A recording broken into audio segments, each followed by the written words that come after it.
श्रीजनमङ्गलस्तोत्रम्। नमो नमः श्रीहरये बुद्धिदाय दयावते भक्तिधर्माङ्गजाताय भक्तकल्पद्रुमाय च सुगन्धपुष्पहाराद्यैर्विविधैरूपहारकैः सम्पूजिताय भक्तोगैः सिताम्बरधराय च नाम्नामष्टोत्तरशतं चतुर्वर्गमभीप्सतां सद्यः फलप्रदं नॄणां तस्य वक्ष्यामि सत्पतेः। अस्य श्रीजनमङ्गलाख्यस्य श्रीहर्यष्टोत्तरशतनामस्तोत्रमन्त्रस्य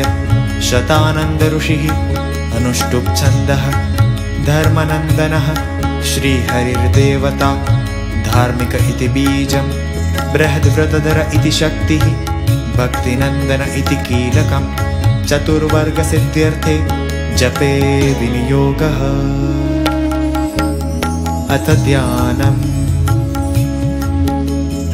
वर्णिवेशरमणीयदर्शनम्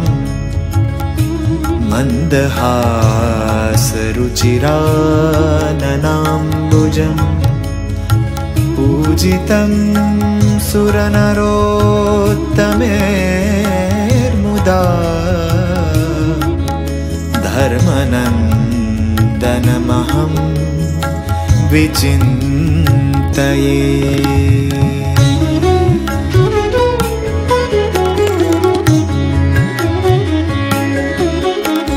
श्रीकृष्णः श्रीवासुदेवो नरनारायणः प्रभुः भक्तिधर्मात्मजो जन्मा कृष्णो नारायणो हरिकृष्णो घनश्यामो धार्मिको भक्तिनन्दनः बृहद्व्रतधरः शुद्धो राधाकृष्णेष्टदैवतः मरुत्सुतप्रियः काली भैरवाद्यतिभीषणः जितेन्द्रियो जिताहारस्तीव्रवैराग्य आस्तिकः योगेश्वरो योगकला प्रवृत्तिरतिधैर्यवान् ज्ञानी परमहंसश्च तीर्थकृतेऽर्थिकार्जितः क्षमानिधिः सदुन्निद्रो ध्याननिष्ठस्तपः प्रियः सिद्धेश्वरः स्वतन्त्रश्च ब्रह्मविद्याप्रवर्तकः पाषण्डोच्छेदनपटुः स्वस्वरूपाचलस्थितिः प्रशान्तमूर्तिनिर्दोषो सुरगुर्वादिमोहनः अतिकारुण्यनयन उद्धवात्वप्रवर्तकः महाव्रतः साधुशीलः साधुविप्रपूजकः अहिंस यज्ञप्रस्तोता साकार ब्रह्मवर्णनः स्वामिनारायणः स्वामी कालदोष निवारकः सच्छास्त्रव्यसनः सद्यः समाधिस्थितिकारकः कृष्णार्चास्थापनकरः कोलद्विट्कलितारकः प्रकाशरूपो निर्दम्भः सर्वजीवहितावहः भक्तिसम्पोषको वाग्मी चतुर्वर्गफलप्रदः निर्मत्सरो भक्तवर्मा बुद्धिदातातिपावनः अबुद्धिरुद्ब्रह्मधाम दर्शकश्चापराजितः आसमुद्रान्तसत्कीर्तिः श्रितसंस्कृतिमोचनः उदारः सहजानन्दः साध्वीधर्मप्रवर्तकः कन्दर्प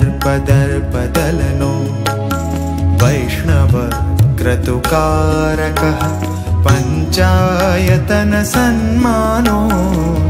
नैष्ठिकव्रतपोषकः प्रगल्भो निःस्पृहः सत्य प्रतिज्ञो भक्तवत्सलः अरोषणो दीर्घदर्शी षडूर्मी विजयक्षमः निरहङ्कृतिरद्रोह ऋजुः सर्वोपकारकः नियामकश्चोपशमस्थितिर्विनयवान् गुरुः अजातवैरी निर्लोभो महापुरुषात्मदः अखण्डितार्षमर्यादो व्याससिद्धान्तबोधकः मनोनिग्रहयुक्तिज्ञो यमदूतविमोचकः पूर्णकामः सत्यवादी गुणग्राही गतस्मयः सदाचारप्रियतरः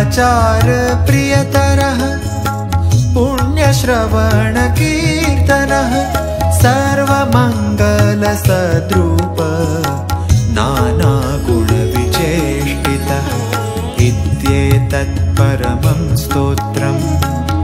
जनमङ्गलसङ्गीतम् यः पठेत्तेन पठितं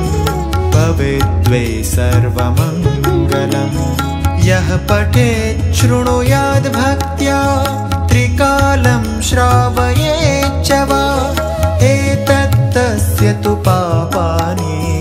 नश्येयुः किल सर्वशः एतत् संसेवमानानां पुरुषार्थ चतुष्टये दुर्लभं नास्ति किमपि हरिकृष्ण प्रसादतः भूतप्रेतपिशाचानां डाकिनी ब्रह्मराक्षसां योगिनीनां तथा बालग्रहादीनामुपद्रवः अभिचारो रिपुकृतो रोगश्चान्योऽप्युपद्रवः अयुतावर्तनादस्य नश्यत्येव न संशयः दशावृत्त्या प्रतिदिनम् अस्याभीष्टं सुखं भवेत् गृहीभिस्त्यागिभिः शापे पठनीयमिदं ततः